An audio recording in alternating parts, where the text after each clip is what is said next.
Levítico, capítulo 4. E o sacerdote por eles fará expiação, e eles serão perdoados.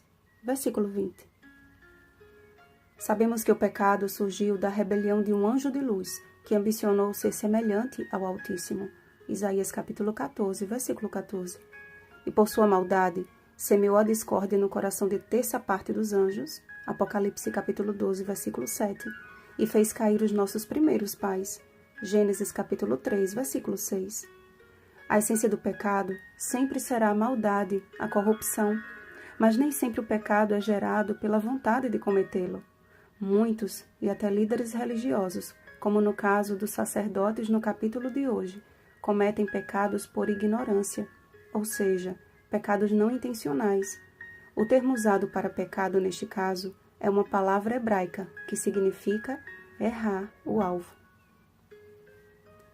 Diferente da raiz hebraica para iniquidade, que significa pecado deliberado, em que alguém sabe que está em pecado, mas escolhe permanecer nele, o pecado por ignorância ou não premeditado, apesar de não ser doloso, não deixa de ser pecado, e Deus concedeu aos seus filhos uma provisão especial, a fim de que houvesse expiação para este fim específico.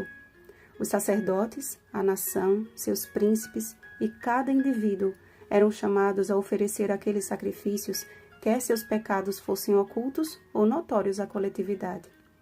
Através destes sacrifícios, do reconhecimento de que precisavam do auxílio e perdão de Deus, a fim de ensiná-los a andar pelo caminho correto, os filhos de Israel adquiriam uma fé sólida e a cada passo seriam ensinados a fazer diferença entre o santo e o profano.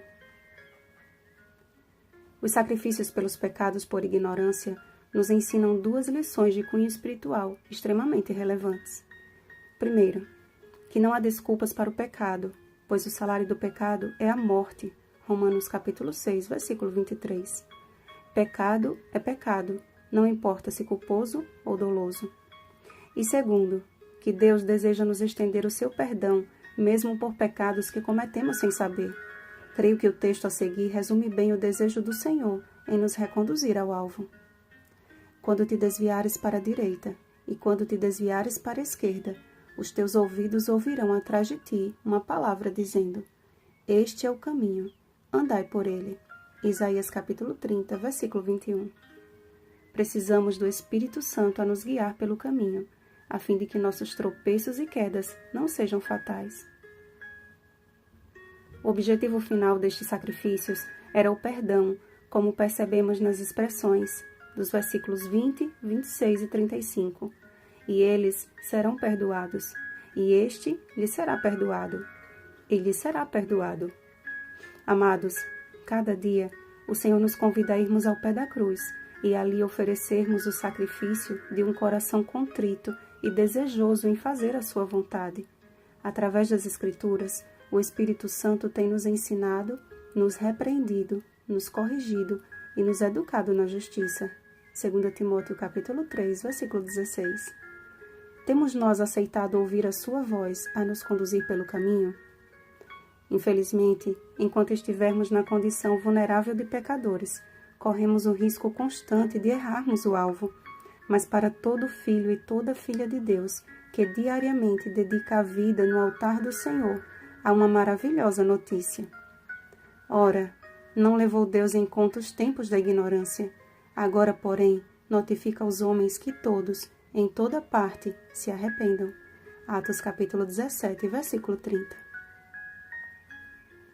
Cristo Jesus está de braços abertos para nos receber e interceder pelos nossos pecados.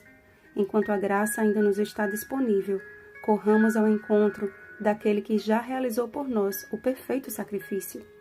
O fato do Senhor não levar em conta os tempos da ignorância não significa que devemos permanecer ignorantes, mas que diligentemente, como herdeiros do reino eterno, devemos seguir os passos daquele que sofreu em nosso lugar. 1 Pedro capítulo 2, versículo 21. Pois todo aquele que é nascido de Deus não vive em pecado. Antes, aquele que nasceu de Deus, Jesus Cristo, o guarda, e o maligno não lhe toca. 1 João capítulo 5, versículo 18. Bom dia, nascidos de Deus. Rosana Garcia Barros.